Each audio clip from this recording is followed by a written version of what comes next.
not wanting to exploit their royal titles, I think it stinks. Plans to flex his muscles and wipe his wayward brother Prince Harry and his power-hungry wife Meghan from the history books. These are not any fake tabloid stories. The House of Lords indeed have had enough of Meghan Markle's sob stories and abusive use of the HRH title. So disrespectful to Queen Elizabeth II's memory. The British monarchy never expected its sacred titles to be weaponised by a duchess with a PR team and a Netflix contract. All of the privileges that go along with an identity, but she doesn't want any of the responsibility. But now, the House of Lords have slammed their final decision. It is, if you don't want responsibilities, then get lost. Prince William has finally snapped. Enough is enough. He has told friends he will strip Meghan Markle of... The official news is circulating that Prince William is done playing nice. According to insiders, he is quietly leading a campaign to yank those HRH titles out of Meghan and Harry's California clutches once and for all. Prince William is reportedly formulating a plan to finally strip Prince Harry and Meghan Markle of their HRH title. Not because he's petty, but because agreements are supposed to mean something. Revolutionary concept, I know. Let them go off and be, celebrities, that's fine. But what sort of agreements are we talking about? Well, apparently her royal hypocrisy is still clinging to the HRH title like it's the last designer clutch on the clearance rack at Harrods. The only thing HRH stands for in association with Meghan Markle is her ruthless. It is the same title she oh so graciously agreed to stop using in 2020 when she and her ginger sidekick decided royal life wasn't vibing with their Hollywood ambitions. Because, filming Netflix docuseries and crying about palace life pays better than ribbon-cutting ceremonies in the rain. She's slaughtered this weekend because there were some business cards in the back of one of her podcasts. She's still using her royal title, HRH, despite our late... So, the couple promised late Queen Elizabeth that they would never use their royal titles after stepping out of the palace. British royal family, the Duke and Duchess of Sussex, Harry and Meghan Markle, are no longer working members of the British royal family. The couple have also been stripped of their His and Her Royal Highness title.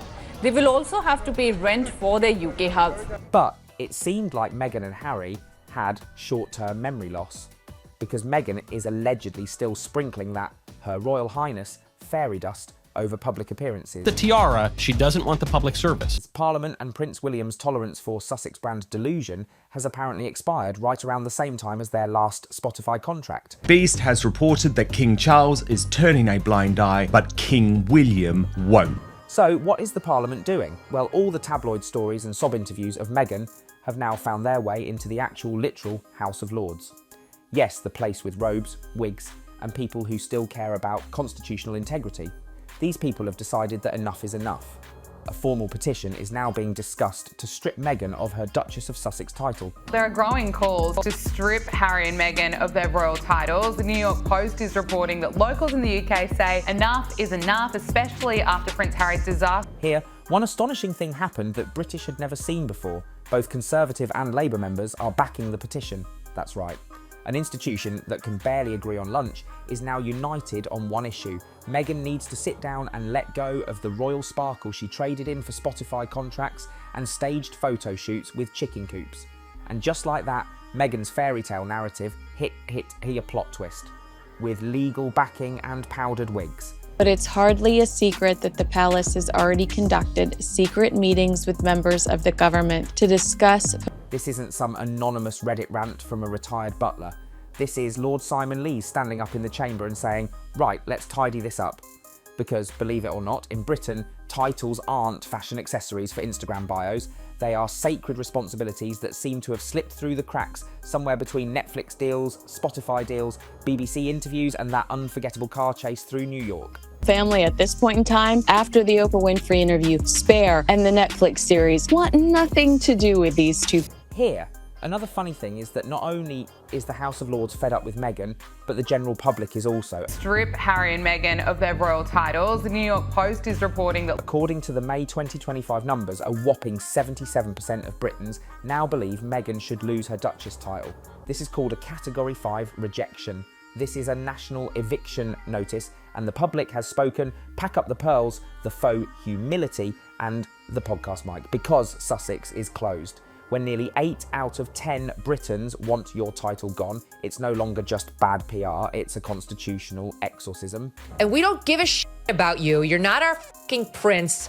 You'll never be king. We hate your wife. Stay at home in your $29 million mansion. As if this insult wasn't enough, 61% of those same respondents say Harry should lose his titles too. With a new poll revealing a majority of Brits want to see Harry stripped of his HRH. Yes, even the spare is no longer spared.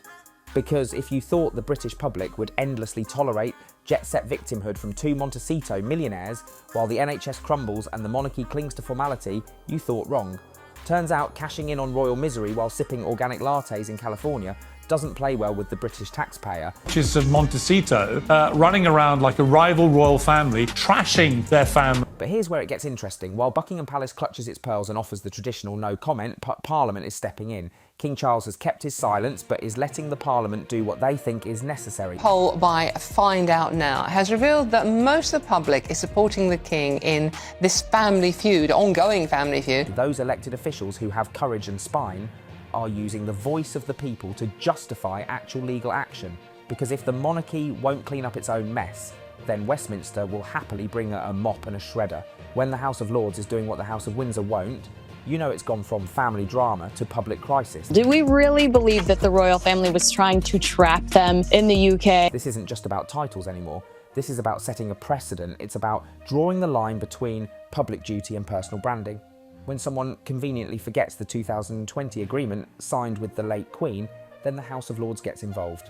Because contrary to what Meghan's production team might think, the UK isn't a Netflix set and the Crown doesn't do creative edits. I think it's absolutely infuriating in Buckingham Palace. It was agreed with Queen Elizabeth that they will not use the HRH title. The House of Lords, King Charles and Prince William are quite determined to strip Meghan of her titles because she didn't just exit royal duties, but she slammed the palace door.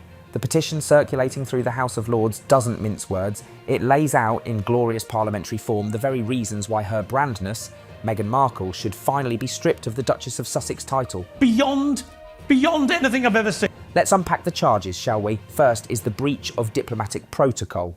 Because nothing says I understand international relations, like holding hands with foreign dignitaries and casually tossing centuries of royal decorum out the window.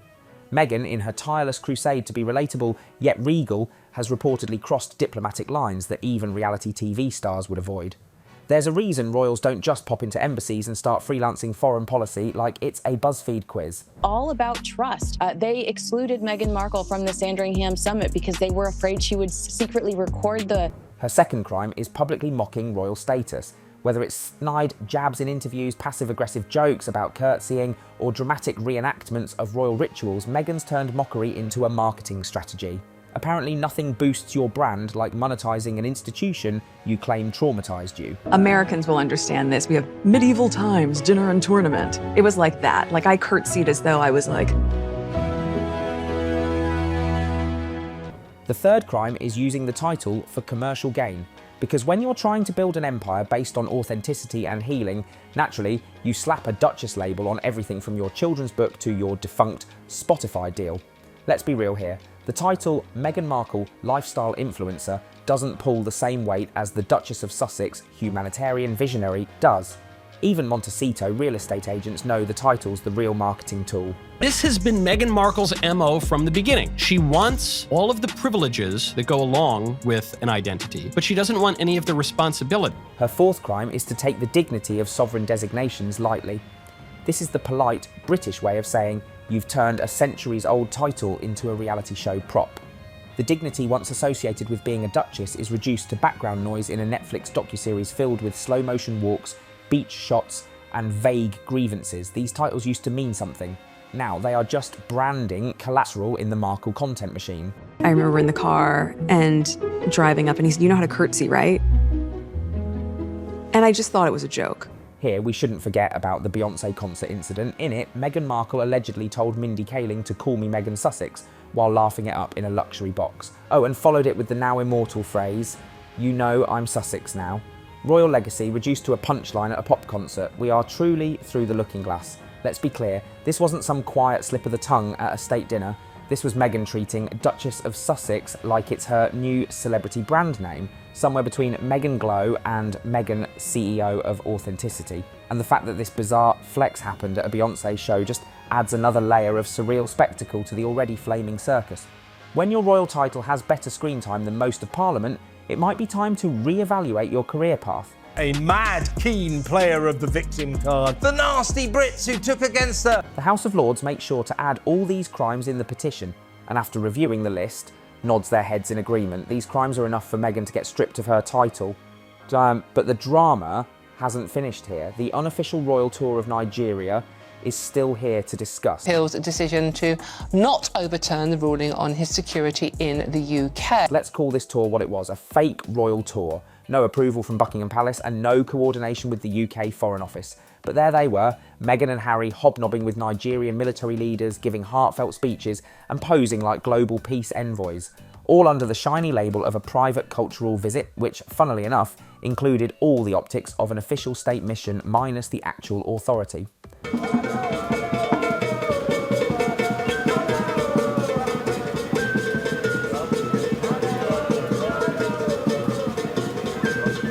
Nothing says private visit like speaking at national defence events and taking photos with generals. To say the UK government was unimpressed would be like saying Charles occasionally enjoys a cup of tea. The Foreign Office was livid. Rogue diplomacy, unsanctioned appearances and unsolicited speeches from two non-working royals playing real life. That's not just a breach of protocol, it is a PR disaster for Britain's carefully neutral foreign stance.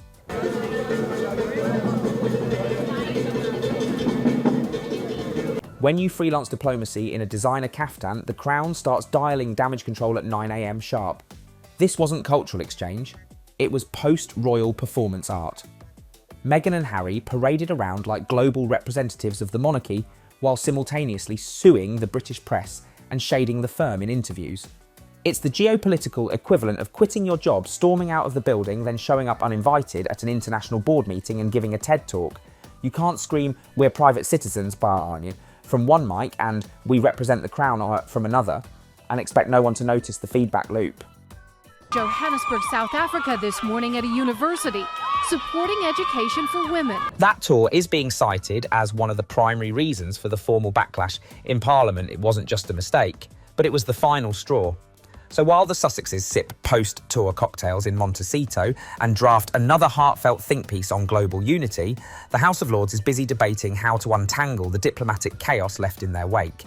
Because when private citizens start playing shadow monarchs abroad, someone eventually reaches for the constitutional scissors. He's been very brazen recently with the use of the HRA. But the House of Lords are not taking action in vain. In fact, the cornerstone of this whole royal title drama is none other than the 1917 Royal Titles Act. Yes, that ancient but still very relevant rulebook that explicitly forbids using royal titles for personal profit or performance. Translation: you don't get to slap HRH on your brand deals, podcasts or Netflix specials and call it a day. Sorry, Meghan, but the royal title isn't the new hashtag for your personal hustle. The House of Lords petition isn't just a grumpy old man ranting over tea. This is constitutional law being wielded like a sword.